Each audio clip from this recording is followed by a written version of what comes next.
ಇದು ನೋಡಿ ಈಗ, ಇದು ಕೂಡ ಒಂದು ವರ್ಡ್ ಪ್ರಾಬ್ಲಮ್. ಅ ಫ್ರಾಕ್ಷನ್ ಬಿಕಮ್ಸ್ 9/11.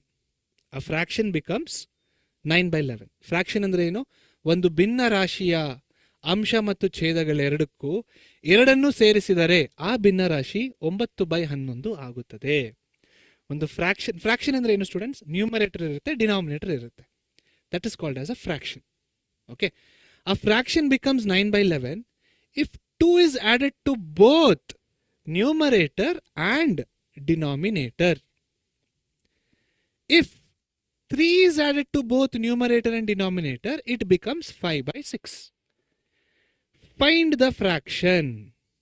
Okay, ಒಂದು ಭಿನ್ನ ರಾಶಿಯ ಅಂಶ ಮತ್ತು ಛೇದಗಳೆರಡಕ್ಕೂ ಎರಡನ್ನೂ ಸೇರಿಸಿದರೆ ಆ ಭಿನ್ನ ರಾಶಿಯು 9/11 ಆಗುತ್ತದೆ. ಅದೇ ಅಂಶ ಮತ್ತು ಛೇದಗಳೆರಡಕ್ಕೂ 3 ಸೇರಿಸಿದರೆ ಅದು 5/6 ಆಗುತ್ತದೆ. ಆ ಭಿನ್ನ ರಾಶಿಯನ್ನು ಕಂಡು ಹಿಡಿಯಿರಿ ಅಂತ ಪ್ರಶ್ನೆ ಕೇಳಿದ್ದಾರೆ. ತುಂಬಾ ಸಿಂಪಲ್ ಆಗಿದೆ ಪ್ರಶ್ನೆ ಇದು. ಸೊ ಇವಾಗ ನಿಮಗೆ ನಾನು ಕೇಳೋ ಪ್ರಶ್ನೆ, ನಿಮ್ಗೆ ಈ ಫ್ರಾಕ್ಷನ್ ಗೊತ್ತಾ? Do you know what is this fraction? ಈ ಫ್ರಾಕ್ಷನ್ ನಿಮಗೆ ಗೊತ್ತಾ? ಇಲ್ಲ. ನನಗೆ ಗೊತ್ತಾ? ಇಲ್ಲ. ಏನಂತ ಮಾಡಬೇಕು? ಗೊತ್ತಿಲ್ಲ ಅಂದ್ರೆ x/y, ಇದು ನಮ್ಮ ಫ್ರಾಕ್ಷನ್ ಅಷ್ಟೇ. x/y ನಮ್ಮ ಫ್ರಾಕ್ಷನ್. ಓಕೆ, ಇನ್ನೊಂದ್ಸತಿ ಬರೀತೀನಿ. ಸೊ ಏನ್ ಮಾಡಬೇಕು? ನಮಗೆ ಗೊತ್ತಿಲ್ಲಲ್ಲ ಫ್ರಾಕ್ಷನ್ನು. x/y ನಮ್ಮ ಫ್ರಾಕ್ಷನ್, x/y ನಮ್ಮ ಫ್ರಾಕ್ಷನ್ ಅಷ್ಟೇ. ಅದು ನಮ್ಮ ಫ್ರಾಕ್ಷನ್. ಯಾಕೆ ಹೇಳಿ? ನನಗೂ ಫ್ರಾಕ್ಷನ್ ಗೊತ್ತಿಲ್ಲ, ನಿಮಗೂ ಫ್ರಾಕ್ಷನ್ ಗೊತ್ತಿಲ್ಲ. ಏನು ಗೊತ್ತಿಲ್ವೋ? ಎಕ್ಸ್ ಮತ್ತೆ ವೈ. ಯಾಕೆ ಬರೀ ಎಕ್ಸೇ ತಗೋಬೋದಲ್ಲ, ಯಾಕೆ ವೈ ತಗೋತಾ ಇದ್ದೀವಿ? ಫ್ರಾಕ್ಷನಲ್ಲಿ ನ್ಯೂಮರೇಟರ್ ಇರುತ್ತೆ, ಡಿನಾಮಿನೇಟರ್ ಇರುತ್ತೆ, ಎರಡಿರುತ್ತೆ. ಸೊ x1 y1, ಕೆಳಗಡೆನೂ ಅಷ್ಟೇ x1 y1. ಇದನ್ನ ಹ್ಯಾಬಿಟ್ ಆಗಿ ಮಾಡ್ಕೊಳ್ಳಿ. ಮ್ಯಾಥಮೆಟಿಕ್ಸ್ ಸಾಲ್ವ್ ಮಾಡ್ಬೇಕಂದ್ರೆ ನಿಮ್ಗೆ ಏನಾದರೂ ಗೊತ್ತಿಲ್ಲ ಅಂದರೆ ಎಕ್ಸ್ ಅಂತ ತಗೊಳ್ಳಿ, ಇಲ್ಲ ವೈ ಅಂತ ತಗೊಳ್ಳಿ, ಇಲ್ಲ ನಿಮ್ಮ ಇಷ್ಟ, ನೀವು ಏನು ಬೇಕಾದರೂ ತಗೊಳ್ಳಿ, ನೋ ಪ್ರಾಬ್ಲಮ್. ಆಯ್ತಾ? ಓಕೆ. ಸೊ ನಾವೇನು ಮಾಡ್ತಾ ಇದೀವಪ್ಪ ಈ ಫ್ರಾಕ್ಷನ್ಗೆ? ಈಗ ಫಸ್ಟ್ ನಾವು 2ನ ಆ್ಯಡ್ ಮಾಡ್ತಾ ಇದ್ದೀವಿ. 2ನ ಎಲ್ಲೆಲ್ಲಿ ಆ್ಯಡ್ ಮಾಡ್ತಾ ಇದ್ದೀವಿ? Both numerator and denominator. So ನ್ಯೂಮರೇಟರಲ್ಲೂ ನಾವು 2ನ ಆ್ಯಡ್ ಮಾಡ್ತೀವಿ, ಡಿನಾಮಿನೇಟರಲ್ಲಿ ಕೂಡ ನಾವು 2ನ ಆ್ಯಡ್ ಮಾಡ್ತೀವಿ. ಈ ಥರ 2 ಅಂತ ಆ್ಯಡ್ ಮಾಡಿದಾಗ ಫ್ರಾಕ್ಷನ್ ಏನಾಗುತ್ತೆ? It becomes 9/11. So this is equal to 9/11. Right. Next ಏನು ಆ್ಯಡ್ ಮಾಡ್ತಾ ಇದ್ದೀವಿ? ನೆಕ್ಸ್ಟ್ ವಿ ಆರ್ ಆ್ಯಡಿಂಗ್ 3 ಅಲ್ವಾ? 3ನ ಆ್ಯಡ್ ಮಾಡ್ತಾ ಇದ್ದೀವಿ. ಅಂದರೆ ಏನು, ಯಾವ ಥರ ಬರೀಬೋದು ಇದನ್ನು? +3 +3. ಸೊ 3 ಆ್ಯಡ್ ಮಾಡಿದಾಗ ಏನಾಗ್ತಾ ಇದೆ? ಫ್ರಾಕ್ಷನು 5/6 ಆಗ್ತಾ ಇದೆ. ಸ್ಟೂಡೆಂಟ್ಸ್ ಇಲ್ಲಿ ನೋಡಿ, ಅರ್ಥ ಮಾಡ್ಕೊಳ್ಳಿ. ಇಲ್ಲಿ ಕ್ವೆಶ್ಚನ್ನ ಇಂಗ್ಲಿಷಲ್ಲಿ ಬರೆದಿದ್ದಾರೆ. The A fraction becomes if 2 is added. ಹೇಗೆ ಬರೆದಿದ್ದಾರೆ ಪ್ರಶ್ನೆನ? ಇಂಗ್ಲಿಷಲ್ಲಿ ಬರೆದಿದ್ದಾರೆ. ಇಲ್ಲಿ ಹೇಗೆ ಬರೆದಿದ್ದಾರೆ ಪ್ರಶ್ನೆನ? ಕನ್ನಡದಲ್ಲಿ ಬರೆದಿದ್ದಾರೆ. ಇಲ್ಲಿ ನಾನೇನು ಮಾಡ್ತಿದ್ದೀನಿ? ಪ್ರಶ್ನೆನೇ ಬರೀತಾ ಇದ್ದೀನಿ, ಬಟ್ ಯಾವ ಭಾಷೆನ ಯೂಸ್ ಮಾಡ್ತಾ ಇದ್ದೀನಿ ನಾನಿಲ್ಲಿ? ಮ್ಯಾಥಮೆಟಿಕ್ಸ್. ಒಂದು ಫ್ರಾಕ್ಷನ್ ಇದೆ, ಈ ಫ್ರಾಕ್ಷನಿನ ನ್ಯೂಮರೇಟರ್ಗೂ ಡಿನಾಮಿನೇಟರ್ಗೂ 2 ಆ್ಯಡ್ ಮಾಡಿದಾಗ ಅದು 9/11 ಆಗುತ್ತೆ. ಅದೇ ಫ್ರಾಕ್ಷನ್ಗೆ 2 ಜಾಗದಲ್ಲಿ 3ನ ಆ್ಯಡ್ ಮಾಡಿದಾಗ 5/6 ಆಗುತ್ತೆ. English, Kannada, maths. ಓಕೆ, ಮ್ಯಾಥ್ಸಲ್ಲಿ ನಾನು ಬರೆದಿದ್ದೀನಿ, ಆಗೋಗಿದೆ. ಇವಾಗ ನಾವೇನು ಕಂಡುಹಿಡಿಬೇಕು? x/y ಕಂಡುಹಿಡಿಬೇಕು. ಹೇಗೆ ಕಂಡುಹಿಡಿಬೇಕು? ಸಿಂಪಲ್, ಕ್ರಾಸ್ ಮಲ್ಟಿಪ್ಲಿಕೇಶನ್ ಮಾಡಬೇಕು. ಏನು ಮಾಡಬೇಕಿಲ್ಲಿ? ಕ್ರಾಸ್ ಮಲ್ಟಿಪ್ಲಿಕೇಶನ್ ಮಾಡಬೇಕು. ಯಾಕಂದರೆ ಬೇರೆ ಯಾವ ರೀತಿಯೂ ಇಲ್ಲ ನೀವು ಕಂಡುಹಿಡಿಯೋದು ಫ್ರಾಕ್ಷನ್ನ. ಸೊ ಇದನ್ನು ಇಲ್ಲಿ ಕ್ರಾಸ್ ಮಲ್ಟಿಪ್ಲೈ ಮಾಡಿ, ಇದನ್ನು ಇಲ್ಲಿ ಮಲ್ಟಿಪ್ಲೈ ಮಾಡಿ. ಸೊ ಇದು ಯಾವ ಥರ ಕಾಣಿಸುತ್ತೆ ಅವಾಗ? x + 2 × 11 is equal to 9 × y + 2. ಕರೆಕ್ಟಾ? ಇದನ್ನು ಇಲ್ಲಿ ತೊಗೊಂಡೋದೆ. So 11 × x + 2. ಇದನ್ನು ಇಲ್ಲಿ ತೊಗೊಂಬಂದೆ. ಸೊ 9 × y + 2. Right. Next x × 11, 11x, 2 × 11 + 22 is equal to 9 × y, 9y, 9 × 2, 18. Okay. Next ವೈನ ಆ ಕಡೆ ತೊಗೊಂಡೋಗಿ, ಅವಾಗೇನಾಗುತ್ತೆ? ಈ ವೈನ ಈ ಕಡೆ ತೊಗೊಂಡೋಗಿ 22ನ ಈ ಕಡೆ ತೊಗೊಂಡ್ಬನ್ನಿ. ಅವಾಗೇನಾಗುತ್ತೆ? 11x - 9y is equal to -22 + 18. Next 11x minus 9y minus 22 plus 18 ಅಂದರೆ minus 4. Equation number 1. ಒಂದು ಈಕ್ವೇಶನ್ ಬಂತೀಗ. ಇಲ್ಲಿ ಏನು ಮಾಡಿದ್ದೀನಿ ನೋಡಿ, ಅದೇ ರೀತಿ ಇದಕ್ಕೂ ಮಾಡಬೇಕು. ಏನು ಮಾಡಬೇಕು, ಈ 6ನ ಇಲ್ಲಿ ತಗೊಂಡೋಗಿ ಇದನ್ನ ಇಲ್ಲಿ ತಗೊಂಬನ್ನಿ. 6 into x plus 3 is equal to 5 into y plus 3. 6 into x, 6x. 6 into 3, 18 is equal to 5 into y, 5y plus 5 into 3, 15. y ನ ಈ ಕಡೆ ತಗೊಂಬನ್ನಿ, 18ನ ಆ ಕಡೆ ತಗೊಂಡೋಗಿ. ಅವಾಗೇನಾಗುತ್ತೆ, 6x minus 5y minus 18 plus 15. ಇದನ್ನು ಸಾಲ್ವ್ ಮಾಡಿದಾಗ 6x minus 5y is equal to minus 3. Equation number 2.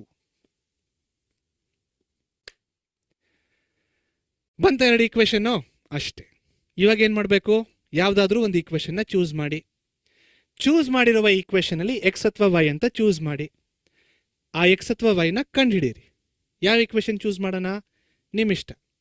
ನೋಡಿ, ನನಗೆ ಅಂದರೆ ನಾನು ಪ್ರತಿ ಸತಿ ಮೊಬೈಲ್ ನೋಡಿ ಟೈಮ್ ವೇಸ್ಟ್ ಆಗುತ್ತೆ. ರ್ಯಾಂಡಮ್ ಆಗಿ ಲೆಟ್ಸ್ ಚೂಸ್ ಈಕ್ವೇಶನ್ 1. ಈಕ್ವೇಶನ್ 1ನ ಚೂಸ್ ಮಾಡೋಣ. ಈಕ್ವೇಶನ್ 1ನಲ್ಲಿ ವೈನ ಕಂಡುಹಿಡಿಯೋಣ. ಓಕೆ, ವೈನ ಕಂಡುಹಿಡಿಯೋಣ. ಈಕ್ವೇಶನ್ 1 ಚೂಸ್ ಮಾಡಿದ್ದೀವಿ, ವೈನ ಕಂಡುಹಿಡಿತಾ ಇದ್ದೀವಿ. ಸೊ ವೈನ ಕಂಡುಹಿಡಿಬೇಕಂದ್ರೆ ನೋಡಿ, ಇಲ್ಲಿ first of all y negative ಆಗಿದೆಯಾ, ವೈನ ಏನು ಮಾಡ್ಕೋಬೇಕು, ಪಾಸಿಟಿವ್ ಮಾಡ್ಕೋಬೇಕು. ಅಂದರೆ ವೈನ ಈ ಕಡೆ ಕಳಿಸಿ, ಈ -4ನ ಈ ಕಡೆ ಕಳಿಸಿ. ಯಾಕೆ ಕಳಿಸ್ತಾ ಇದ್ದೀವಿ ವೈನ ಆ ಕಡೆ? ಸಿಂಪಲ್ ಸ್ಟೂಡೆಂಟ್ಸ್, ಈ ವೈಗೆ ನೆಗೆಟಿವ್ ಸಿಂಬಲ್ ಇದೆ, ಪಾಸಿಟಿವ್ ಮಾಡ್ಕೋಬೇಕು. ಆ ಕಡೆ ಕಳಿಸಿದಾಗ ಏನಾಗುತ್ತೆ, 11x, ಈ 4 ಈ ಕಡೆ ಬರ್ತಾ ಇದೆ, ಅಂದರೆ +4 is equal to -9y ಆ ಕಡೆ ಹೋದರೆ +9y. ರೈಟ್, ವೈ ಕಂಡುಹಿಡಿಬೇಕು. 9ನ ಈ ಕಡೆ ಕಳಿಸಿ, 9 ಈ ಕಡೆ ಕಳಿಸಿದಾಗ ಏನಾಗುತ್ತೆ, y is equal to 11x plus 4 divided by 9. y ಬಂತು. ಈ ವೈನ ಯಾವ ಈಕ್ವೇಶನಿಂದ ತೆಗೆದಿದ್ದೀವಿ ನಾವು? ಮೊದಲನೇ ಈಕ್ವೇಶನಿಂದ ತೆಗೆದಿದ್ದೀವಿ. ಮೊದಲನೇ ಈಕ್ವೇಶನಿಂದ ತೆಗೆದಿರುವ ವೈನ ಎರಡನೇ ಈಕ್ವೇಶನ್ಗೆ ಹಾಕಿ. ಅಂದರೆ ಈ ವೈನ ಎಲ್ಲಿ ಹಾಕ್ಬೇಕು, ಈಗ ನಾವು ಈ ವೈನ ಇಲ್ಲಿ ಹಾಕಬೇಕು ಅಲ್ವಾ? ಹಾಕೋಣ ಬನ್ನಿ ವೈನಲ್ಲಿ. ಸೊ ಅಲ್ಲಿ ಹಾಕಿದಾಗ ಏನಾಗುತ್ತೆ, 6x minus 5 into 11x plus 4 divided by 9 is equal to -3. ಇವಾಗ ನೋಡಿ, 5 9 ಕ್ಯಾನ್ಸಲ್ ಆಗುತ್ತಾ? ಇಲ್ಲ. ತಲೆ ಕೆಡ್ಸ್ಕೋಬೇಕಾ? ಬೇಡ. LCM ತಗೊಳ್ಳಿ ಅಷ್ಟೇ. ಕ್ಯಾನ್ಸಲ್ ಆಗ್ತಿಲ್ಲ ಅಂದರೆ ಬಿಟ್ಟಾಕಿ ಅಷ್ಟೇ. LCM ತಗೊಳ್ಳಿ. ಸೊ ಇಲ್ಲೇನಿದೆ, ಡಿನಾಮಿನೇಟರ್ 1 ಇದೆ. LCM ಅಂದರೆ ಏನಾಗುತ್ತೆ, ಇದನ್ನೆಲ್ಲಿ ಮಲ್ಟಿಪ್ಲೈ ಮಾಡಿ. ಅಂದರೆ 54x minus 5 into 11, 55x -5 into +4 -20, the whole divided by 9 is equal to -3. ಈ 9ನ ಈ ಕಡೆ ಕಳಿಸಿ, ಅವಾಗೇನಾಗುತ್ತೆ ಇದು 54 minus 55x minus x minus 20 is equal to -27, because 9 3s is 27. ಈ -20ನ ಈ ಕಡೆ ಕಳಿಸಿ, ಅವಾಗೇನಾಗುತ್ತೆ -x is equal to -27 plus 20. So -x is equal to -7. Therefore x is equal to 7. ಮುಗೀತು. x is equal to 7 ಬಂತು. ವೈನ ಹೇಗೆ ಕಂಡುಹಿಡಿಯೋದು? ಸಿಂಪಲ್. ಈ ಎಕ್ಸ್ನ ಇಲ್ಲಿ ಹಾಕಿ, ಯಾಕಂದರೆ ಅದೇ ತಾನೇ ವೈ ಅಂದರೆ. ವೈ ಅಂದರೆ ಏನು? 11x plus 4 by 9. ಎಕ್ಸಿನ ಜಾಗದಲ್ಲಿ ಏನು ಹಾಕ್ಬೇಕೀಗ? 7. 11 into 7, 77. 77 plus 4, 81. 81 divided by 9, 9. So y is equal to ಎಷ್ಟಾಯ್ತು ಈಗ? y is equal to 9. Done. ಇವಾಗ ನಾವು ಕಂಡುಹಿಡಿದಿರುವಂಥ ಆನ್ಸರ್ ಸರಿನೋ ತಪ್ಪು ಯಾರಿಗೆ ಗೊತ್ತು ಅಲ್ವಾ? ಯಾರಿಗೆ ಗೊತ್ತು ಸರಿನೋ ತಪ್ಪು? ಸಿಂಪಲ್, ಅದಕ್ಕೂ ಒಂದು ರೀತಿ ಇದೆ ನೋಡಿ. ಈಗ ಎಕ್ಸ್ ಅಂದರೆ 7ಆ? 7 plus 2 9 ಬರ್ತಾ ಇದೆ. ವೈ ಅಂದರೆ 9, 9 plus 2 11 ಬರ್ತಾ ಇದೆ. ಕರೆಕ್ಟ್. ಇನ್ನೊಂದಕ್ಕೂ ಚೆಕ್ ಮಾಡೋಣ.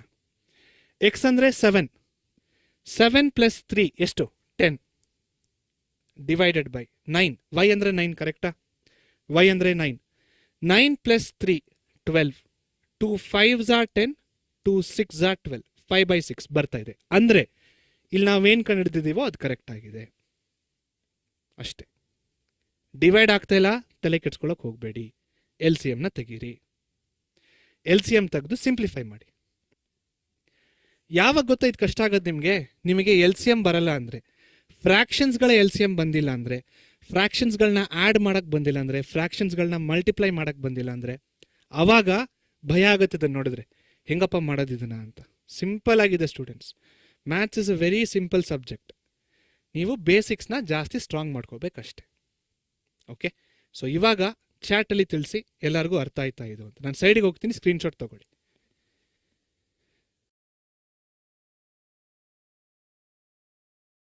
ಅರ್ಥ ಆಯ್ತಾ ಇದೆ ಎಲ್ಲರಿಗೂ?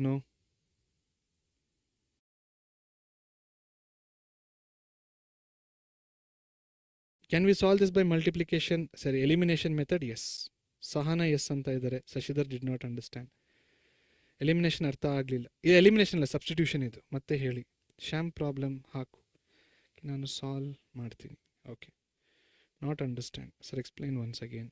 S, not understand. ಕೆಲವರು ಎಸ್ ಹೇಳ್ತಾ ಇದ್ದಾರೆ, ಕೆಲವರು ನಾಟ್ ಅಂಡರ್ಸ್ಟ್ಯಾಂಡ್ ಅಂತ ಇದ್ದಾರೆ. Okay, Preethi good. Preethi yes, I understand, very good. Okay okay, ಅರ್ಥ ಆಯ್ತಲ್ಲ ಸ್ಟೂಡೆಂಟ್ಸ್? ಇದು ಅಟ್ಲೀಸ್ಟ್ ನಿಮ್ಗೆ ಇಲ್ಲಿವರೆಗೂ ಅರ್ಥ ಆಗಿದೆಯಾ? ನಾನು ಒಂದು ರೆಡ್ ಲೈನ್ ಹಾಕ್ತೀನಿ ನೋಡಿ. ಇಲ್ಲಿವರೆಗೂ ಅರ್ಥ ಆಗಿದೆಯಾ? ಎಕ್ಸ್ ವೈ ತಗೋಬೇಕು, 2 2 ಆ್ಯಡ್ ಮಾಡಬೇಕು. ಎಕ್ಸ್ ವೈ ತಗೋಬೇಕು, 3 3 ಆ್ಯಡ್ ಮಾಡಬೇಕು. 9/11 ಬರುತ್ತೆ, 5/6 ಬರುತ್ತೆ. ಫಸ್ಟ್ ಪಾರ್ಟ್ ಇದು ನಂಬರ್ 1. ಪಾಯಿಂಟ್ ನಂಬರ್ 1 ಎಲ್ಲರಿಗೂ ಅರ್ಥ ಆಗಿದೆಯಾ? ಪಾಯಿಂಟ್ ಬೈ ಪಾಯಿಂಟ್ ಹೋಗೋಣ. ನಂಬರ್ 1 ಪಾಯಿಂಟ್ ಎಲ್ಲರಿಗೂ ಅರ್ಥ ಆಗಿದೆಯಾ? Did you understand point 1? ಎಲ್ಲರೂ ಮೆಸೇಜ್ ಮಾಡಿ. Did you understand point 1? Point 1 ಅಂದರೆ ಇಷ್ಟೇ. ಇದು ಅರ್ಥ ಆಗಿದೆಯಾ ಎಲ್ಲರಿಗೂ? Yes yes, okay. First point ಎಲ್ಲರಿಗೂ ಅರ್ಥ ಆಗಿದೆ. This is point number 2 students. ಇದರಲ್ಲಿ ನಾವೇನು ಮಾಡ್ತಾ ಇಲ್ಲ. ಈ 11ನ ಇಲ್ಲಿ ತಗೋತಾ ಇದ್ದೀವಿ, ಇದನ್ನ ಇಲ್ಲಿ ತಗೋತಾ ಇದ್ದೀವಿ. ಅದೇ ಥರ ಇದನ್ನ ಇಲ್ಲಿ ತಗೋತಾ ಇದ್ದೀವಿ, ಇಲ್ಲಿ ತಗೋತೀವಿ. ನೋಡಿ, ಇಲ್ಲಿ 6ನೇ ಇದ್ರ ಜೊತೆ ಬರೆದಿದ್ದೀನಿ, ಕರೆಕ್ಟಾ? ಈ y+3ನ 5 ಜೊತೆ ಬರೆದಿದ್ದೀನಿ, ಕರೆಕ್ಟ್? y+2ನ 9 ಜೊತೆ ಬರೆದಿದ್ದೀನಿ, 11ನ x+2 ಜೊತೆ ಬರೆದಿದ್ದೀನಿ, ಅಷ್ಟೇ. ಇದು ಪಾಯಿಂಟ್ ನಂಬರ್ 2. ಇಲ್ಲಿವರೆಗೂ ಪಾಯಿಂಟ್ ನಂಬರ್ 2. ಪಾಯಿಂಟ್ ನಂಬರ್ 3 ಏನು? ಮಲ್ಟಿಪ್ಲೈ ಮಾಡ್ತಾ ಇದ್ದೀನಿ ನಾನು. x into 11 11x, 2 into 11 22, 9 into y 9y, 9 into 2 18. Point number 3. ಅದೇ ಥರ 6 into x 6x, 6 into 3 18, 5 into y 5y, 5 into 3 15. Point number 3 ಅರ್ಥ ಆಯ್ತು ಎಲ್ಲರಿಗೂ? Understood point number 3? Point number 3 ಅರ್ಥ ಆಗಿದ್ಮೇಲೆ ಅದರಲ್ಲಿ ಏನಿದೆ? ಏನೂ ಇಲ್ಲ ಅದರಲ್ಲಿ. ಓಕೆ, ಇಲ್ಲೇನು ಮಾಡಿದ್ದೀನಿ ನೋಡಿ. ಎಕ್ಸ್ ಒಂದು ಕಡೆ ಇದೆ, ವೈ ಒಂದು ಕಡೆ ಇದೆ. ಎರಡೂನ ಒಂದು ಕಡೆ ತೊಗೊಂಬಂದಿದೆ. ಅಂದರೆ ಲೆಟರ್ಸ್ಗಳು ಒಂದು ಕಡೆ, ನಂಬರ್ಗಳು ಒಂದು ಕಡೆ, ಕರೆಕ್ಟಾ? ಲೆಟರ್ಸ್ ಎರಡು ಒಂದು ಕಡೆ, ನಂಬರ್ ಒಂದು ಕಡೆ. ಇಲ್ಲೂ ಅಷ್ಟೇ, ಲೆಟರ್ಸ್ ಎರಡು ಒಂದು ಕಡೆ, ನಂಬರ್ ಒಂದು ಕಡೆ. This is point number 4. Point number 4ಅಲ್ಲಿ ಏನು ಮಾಡ್ತಾ ಇದ್ದೀನಿ ನಾನು? ಇಲ್ಲಿ ಎಕ್ಸ್ ಇದೆ, ಇಲ್ಲಿ ವೈ ಇದೆ, ಇಲ್ಲೂ ನಂಬರ್ ಇದೆ, ಅಲ್ಲೂ ನಂಬರ್ ಇದೆ, ಅಲ್ವಾ? ಇಲ್ಲಿ ಎಕ್ಸ್ ಇದೆ, ಇಲ್ಲಿ ವೈ ಇದೆ, ಇಲ್ಲೂ ನಂಬರ್ ಇದೆ, ಅಲ್ಲೂ ನಂಬರ್ ಇದೆ. ನಂಬರ್ಗಳನ್ನ ಒಂದು ಕಡೆ, ಎಕ್ಸ್ ವೈನ ಒಂದು ಕಡೆ ಮಾಡಿದ್ದೀನಿ ನೋಡಿ. ಎಕ್ಸ್ ವೈ ಒಂದು ಕಡೆ, ನಂಬರ್ ಒಂದು ಕಡೆ, ಎಕ್ಸ್ ವೈ ಒಂದು ಕಡೆ, ನಂಬರ್ ಒಂದು ಕಡೆ. That is point number 4. Clear? Point number 4 ಆದಮೇಲೆ ಇನ್ನೇನಿದೆ? ಸಬ್ಸ್ಟಿಟ್ಯೂಷನ್ ಅಷ್ಟೇ. ಸೊ ಯಾವ್ದು ತಗೊಳ್ಳೋಣ ನಾವು? ಈಕ್ವೇಷನ್ 2 ಅಂತ ಚೂಸ್ ಮಾಡಿದೆ, ನಾನೇ ಚೂಸ್ ಮಾಡಿದೆ. ಈಕ್ವೇಷನ್ 2 ಅಲ್ಲಿ ವೈ ಅಂತ ಕೂಡ ಈಕ್ವೇಷನ್ 1ನ ಚೂಸ್ ಮಾಡಿದ್ವಿ, ವೈ ಅಂತ ನಾನೇ ಚೂಸ್ ಮಾಡಿದೆ. ಸೊ ಈಕ್ವೇಷನ್ 1 ತೊಗೊಂಡ್ವಿ, ವೈನ ಆ ಕಡೆ ಕಳಿಸಿದೆ. ಯಾಕೆ ಹೇಳಿ? ವೈ ನೆಗೆಟಿವ್ ಆಗಿತ್ತು. So this is our point number 5. Equation 1 choose ಮಾಡಿದೆ, ಈಕ್ವೇಷನ್ 1ನಲ್ಲಿ ವೈನ ಚೂಸ್ ಮಾಡಿದೆ, ವೈನ ಕಂಡಿಡಿದೆ ನಾನು. This is point number 5. Point number 6 ಏನು? ಈ ವೈ ಬಂದಿದೆ ನೋಡಿ, ಅದನ್ನ ಈಕ್ವೇಷನ್ 2 ವೈಯಲ್ಲಿ ಹಾಕಿದ್ದೀನಿ. ಸೊ ಇದು ಈಕ್ವೇಷನ್ 2. ಈ ವೈನ ಜಾಗದಲ್ಲಿ ಇದನ್ನ ಹಾಕಿದ್ದೀನಿ. ಸೊ ನೋಡಿ, 5 ಬರ್ದಿದ್ದೀನಿ, ವೈ ಜಾಗದಲ್ಲಿ 11x + 4 ಡಿವೈಡೆಡ್ ಬೈ 9. ಇಲ್ಲೇನು ಮಾಡ್ತಾ ಇದ್ದೀವಿ? ಕ್ಯಾನ್ಸಲ್ ಆಗಲ್ಲ, 5 ಮತ್ತು 9 ಕ್ಯಾನ್ಸಲ್ ಆಗಲ್ಲ, ಎಲ್ ಸಿ ಎಮ್ ತೊಗೊಂಡಿದ್ದೀವಿ ಅಷ್ಟೇ. ಸೊ ನೋಡಿ, point by point. First point ಎಲ್ಲರಿಗೂ ಅರ್ಥ ಆಗಿದೆ, ಸೆಕೆಂಡ್ ಪಾಯಿಂಟ್ ಅರ್ಥ ಆಗಿದೆ, ಥರ್ಡ್ ಪಾಯಿಂಟ್ ಅರ್ಥ ಆಗಿದೆ, ಫೋರ್ತ್ ಪಾಯಿಂಟ್ ಅರ್ಥ ಆಗಿದೆ, ಫಿಫ್ತ್ ಪಾಯಿಂಟ್ ಕೂಡ ಅರ್ಥ ಆಗಿದೆ. This is point number 6. ಎಲ್ಲಿವರೆಗೂ ಪಾಯಿಂಟ್ ನಂಬರ್ 6? ಅಷ್ಟೇ. ಪಾಯಿಂಟ್ ನಂಬರ್ 6ಅಲ್ಲೇ ಎಕ್ಸ್ ಬರುತ್ತೆ, ಎಕ್ಸ್ನ ವಾಪಸ್ ಹಾಕಿದ್ರೆ ವೈ ಬರುತ್ತೆ ಅಷ್ಟೇ. ಸೊ ಅಷ್ಟೇ, 6 ಪಾಯಿಂಟ್ಸ್ ಆಗಿದೆ. ಯಾವ ಪಾಯಿಂಟ್ ಅರ್ಥ ಆಗಿಲ್ಲ ನನಗೆ ಹೇಳಿ? ಪಾಯಿಂಟ್ ನಂಬರ್ 4 ಅರ್ಥ ಆಗಿಲ್ಲ. ಪಾಯಿಂಟ್ ನಂಬರ್ 4 ಎಲ್ಲಿದೆ? ಪಾಯಿಂಟ್ ನಂಬರ್ 4ಅಲ್ಲಿ ನೋಡಿ, ಈಗ ಎಲ್ಲರೂ ಇಲ್ಲಿ ನೋಡಿ. ಓಕೆ, ಪಾಯಿಂಟ್ ನಂಬರ್ 4 ಅಲ್ಲಿ ಪಾಯಿಂಟ್ ನಂಬರ್ 3 ಅರ್ಥ ಆಗಿದೆ ಅಲ್ವಾ? ಪಾಯಿಂಟ್ ನಂಬರ್ 3 ಅಲ್ಲಿ ಏನಾಗ್ತಾ ಇದೆ, ಇಸ್ ಈಕ್ವಲ್ ಟು ವಿನ ಈ ಕಡೆ ಎಕ್ಸ್ ಇದೆ, ಇಸ್ ಈಕ್ವಲ್ ಟು ವಿನ ಆ ಕಡೆ ವೈ ಇದೆ. ಕರೆಕ್ಟಾ? ಸೇಮ್ ಥಿಂಗ್ ಇಲ್ಲೂ ನೋಡಿ, ಇಸ್ ಈಕ್ವಲ್ ಟು ವಿನ ಈ ಕಡೆ ಎಕ್ಸ್ ಇದೆ, ಇಸ್ ಈಕ್ವಲ್ ಟು ವಿನ ಆ ಕಡೆ ವೈ ಇದೆ. ನಾನೇನು ಮಾಡಿದೆ, ನಂಬರ್ಗಳನ್ನ ಒಂದು ಕಡೆ, ಎಕ್ಸ್ ವೈನ ಒಂದು ಕಡೆ ಮಾಡಿದ್ದೀನಿ. ಅದೇ ಪಾಯಿಂಟ್ ನಂಬರ್ 4 ಅಷ್ಟೇ. ಪಾಯಿಂಟ್ ನಂಬರ್ 4 ಏನಪ್ಪ ಅಂದರೆ, ಎಕ್ಸ್ ವೈಗಳನ್ನ ಒಂದು ಕಡೆ, ಎಕ್ಸ್ ವೈ ಒಂದು ಕಡೆ, ನಂಬರ್ಗಳು ಇನ್ನೊಂದು ಕಡೆ, ನಂಬರ್ಸ್ ಅನದರ್ ಸೈಡ್. ಅಷ್ಟೇ ಪಾಯಿಂಟ್ ನಂಬರ್ 4. ಪಾಯಿಂಟ್ ನಂಬರ್ 4 ಅಲ್ಲಿ ಏನೂ ಇಲ್ಲ. Point number 4 is very easy. ಇನ್ಯಾವ ಪಾಯಿಂಟ್ ಅರ್ಥ ಆಗಿಲ್ಲ ಹೇಳಿ ನನಗೆ? Point number 6. So you don't know fraction, addition and subtraction. Simple. Point number 6 ಅರ್ಥ ಆಗಿಲ್ಲ ಅಂದರೆ ನಿಮಗೆ ಫ್ರಾಕ್ಷನ್ ಅಡಿಷನ್ ಬರಲ್ಲ, ಫ್ರಾಕ್ಷನ್ ಸಬ್ಟ್ರಾಕ್ಷನ್ ಬರಲ್ಲ. ಸಿಂಪಲ್. ಇದೆಲ್ಲರಿಗೂ ಅರ್ಥ ಆಗುತ್ತೆ. You are blacking in basics. ಯಾರ್ಯಾರಿಗೆ ಪಾಯಿಂಟ್ ನಂಬರ್ 6 ಅರ್ಥ ಆಗಿಲ್ವೋ ಅವರಿಗೆ ಏನು ಮಾತ್ರೆ, ಏನು ಔಷಧಿ ಅವರಿಗೆ? Very simple. ಫ್ರಾಕ್ಷನ್ ಅಡಿಷನ್ನ ಮಾಡಿ, ಫ್ರಾಕ್ಷನ್ ಸಬ್ಟ್ರಾಕ್ಷನ್ನ ಮಾಡಿ. ಇವಾಗ ಇದೆಲ್ಲಿ ಸಿಗುತ್ತೆ ಸರ್? ನಂದೇ ವಿಡಿಯೋ ಇದೆ ಸ್ಟೂಡೆಂಟ್ಸ್. ಓಕೆ, ಸೊ ನಮ್ಮ ಯೂಟ್ಯೂಬ್ ಚಾನಲ್ಗೆ ಹೋಗಿ. ಯೂಟ್ಯೂಬ್ ಚಾನಲಲ್ಲಿ ತುಂಬ ರೀಸೆಂಟಾಗಿ ಫಂಡಮೆಂಟಲ್ಸ್ ಆಫ್ ಅರ್ಥಮೆಟಿಕ್ ಅಂತ ಮಾಡಿದ್ದೀನಿ ಒಂದು chapter. Fundamentals of arithmetic, basics of arithmetics. ಆ ವಿಡಿಯೋನ ನೋಡಿ. ಆ ವಿಡಿಯೋವಿನ ಡಿಸ್ಕ್ರಿಪ್ಷನಲ್ಲಿ ನಾನು ಒಂದು PDF ನ ಕೊಟ್ಟಿದ್ದೀನಿ. ಆ PDF ಇಲ್ಲಿರೋ ಎಲ್ಲ ಪ್ರಾಬ್ಲಮ್ನ ಮಾಡಿ. ಅದರಲ್ಲಿ fraction addition, fraction multiplication, fraction subtraction, fraction division ಎಲ್ಲ ಕೂಡ ಹೇಳಿದ್ದೀನಿ. ಸೊ ಈ ಪಾಯಿಂಟ್ ನಂಬರ್ 6 ಇದೆ ನೋಡಿ, this is not anything big. 2 ಫ್ರಾಕ್ಷನ್ಗಳನ್ನ ನಾವು ಸಬ್ಟ್ರಾಕ್ಟ್ ಮಾಡ್ತಾ ಇದ್ದೀವಿ ಅಷ್ಟೇ. ಆದರೂ ಇದನ್ನು ಹೇಳಬೇಕಂದ್ರೆ ಇಲ್ಲಿ ನೋಡಿ, ಇದು ಫುಲ್ಲು ಒಂದು ಫ್ರಾಕ್ಷನ್ ಸ್ಟೂಡೆಂಟ್ಸ್. ಇದು ಪೂರ್ತಿ ಒಂದು ಫ್ರಾಕ್ಷನ್, ಇದು ಒಂದು ಫ್ರಾಕ್ಷನ್. ಇಲ್ಲೇನು ಮಾಡಬೇಕು ಗೊತ್ತಾ? ಈ 9ನ ಇಲ್ಲಿ ಮಲ್ಟಿಪ್ಲೈ ಮಾಡಿ, ಈ 1ನ ಇಲ್ಲಿ ಮಲ್ಟಿಪ್ಲೈ ಮಾಡಿ. 9 ಇಂಟು 6 54, -5 ಇಂಟು 11 -55, -5 ಇಂಟು 4 -20. ಅಷ್ಟೇ. ಕೊನೆಯದಾಗಿ ಇವೆರಡನ್ನ ಮಲ್ಟಿಪ್ಲೈ ಮಾಡಿ. 9 into 1 9. This is what? This is fraction subtraction. So 9ನ ಕ್ರಾಸ್ ಮಲ್ಟಿಪ್ಲೈ ಮಾಡಿ, -27 ಆಗುತ್ತೆ. ಸೊ -20ನ ಆ ಕಡೆ ಕಳಿಸಿ, x is equal to 7. So ಈ ಪಾರ್ಟ್ ನಿಮಗೆ ಅರ್ಥ ಆಗ್ತಾ ಇಲ್ಲ ಅಂದರೆ ಸ್ಟೂಡೆಂಟ್ಸ್, ನೀವು ಫ್ರಾಕ್ಷನ್ ಸಬ್ಟ್ರಾಕ್ಷನ್ ಬರೋದಿಲ್ಲ ನಿಮಗೆ. ಗುಡ್, ಗೊತ್ತಾಯಿತು ನಿಮ್ಗೀಗ. ನನಗೆ ಫ್ರಾಕ್ಷನ್ ಸಬ್ಟ್ರಾಕ್ಷನ್ ಬರಲ್ಲ ಅಂತ ಗೊತ್ತಾಗಿದೆ. ಏನು ಮಾಡಬೇಕೀಗ ನೀವು? ಫ್ರಾಕ್ಷನ್ ಸಬ್ಟ್ರಾಕ್ಷನ್ನ ಪ್ರಾಕ್ಟೀಸ್ ಮಾಡಿ. ಯಾಕೆ? ಈ ಥರ ಪ್ರಾಬ್ಲಮ್ ಬರ್ತಾವೆ ಎಕ್ಸಾಮಿನೇಷನಲ್ಲಿ, ಅದಕ್ಕೆ. ಓಕೆ, ಸೊ ಇವಾಗ ಬೇಜಾರಾಗಬಾರ್ದು, ದುಃಖ ಆಗಬಾರ್ದು. ಅಯ್ಯೋ ನನಗಿದು ಬರಲ್ಲ ಅಲ್ವಾ, ಏನು ಮಾಡಬೇಕು? ಎಲ್ಲರಿಗೂ ಬರುತ್ತೆ, ನನಗೆ ಬರ್ತಾ ಇಲ್ಲ. ತಲೆ ಕೆಡ್ಸ್ಕೊಳಕ್ಕೆ ಹೋಗ್ಬೇಡಿ. ನಿಮಗೆ ನೀವೇ ಕಾಂಪಿಟೇಷನ್ ಮಾಡಿ. ನಿಮ್ಮನ್ನ ಯಾರ ಜೊತೆನೂ ಕಂಪೇರ್ ಮಾಡೋಕ್ಕೆ ಹೋಗಬೇಡಿ. ನಿಮಗಿದು ಬರಲ್ವಾ? ಒಳ್ಳೇದಾಯ್ತು, ನಿನಗೆ ಗೊತ್ತಾಗಿರೋದೀಗ. ನನಗಿದು ಬರಲ್ಲ ಅಂತಾದ್ರೂ ಗೊತ್ತಾಯ್ತಲ್ವಾ? ಗುಡ್. ಇವಾಗ ಏನು ಮಾಡಬೇಕು? ಅದನ್ನು ಸ್ಟ್ರಾಂಗ್ ಮಾಡಿ. This is your weak area. ಈ ವೀಕ್ ಏರಿಯಾನ ಸ್ಟ್ರಾಂಗ್ ಮಾಡ್ಕೊಳ್ಳಿ. ಸ್ಟ್ರಾಂಗ್ ಮಾಡ್ಕೊಂಡಾಗ ಏನಾಗುತ್ತೆ? ನೆಕ್ಸ್ಟ್ ಟೈಮ್ ಈ ಥರ ಬಂದಾಗ ಈಸಿಯಾಗಿ ಮಾಡ್ತೀರಾ. ಸೊ ಇದು ಒಂದು ಅರ್ಥ ಆಗ್ಬಿಟ್ರೆ ಮುಗಿತಲ್ವಾ ಪ್ರಾಬ್ಲಮ್? ಬೇರೆ ಏನು ಇಲ್ವೇ ಇಲ್ಲ ಪ್ರಾಬ್ಲಮಲ್ಲಿ, ರೈಟ್? ಸೊ ಯಾರ್ಯಾರಿಗೆ ಈ ಪಾಯಿಂಟ್ ಗೊತ್ತಾಗ್ತಿಲ್ವೋ, you are weak in fraction subtraction. That is very good. ನಿಮ್ಮ ವೀಕ್ ಏರಿಯಾನ ನಿಮಗೆ ಗೊತ್ತಾಗಿದೆ ಈಗ. ಆ ವೀಕ್ ಏರಿಯಾನ ಸ್ಟ್ರಾಂಗ್ ಮಾಡ್ಕೊಳ್ಳಿ. ಓಕೆ, ಬೇರೆ ಯಾವುದಾದ್ರೂ ಪಾಯಿಂಟ್ ಅರ್ಥ ಆಗಿಲ್ವಾ? ಬೇರೆ ಎಲ್ಲ ಪಾಯಿಂಟ್ ತುಂಬ ಸಿಂಪಲ್ ಆಗಿದೆ ಸ್ಟೂಡೆಂಟ್ಸ್. ಬೇರೆ ಎಲ್ಲ ಪಾಯಿಂಟ್ ತುಂಬ ಸಿಂಪಲ್ ಆಗಿದೆ.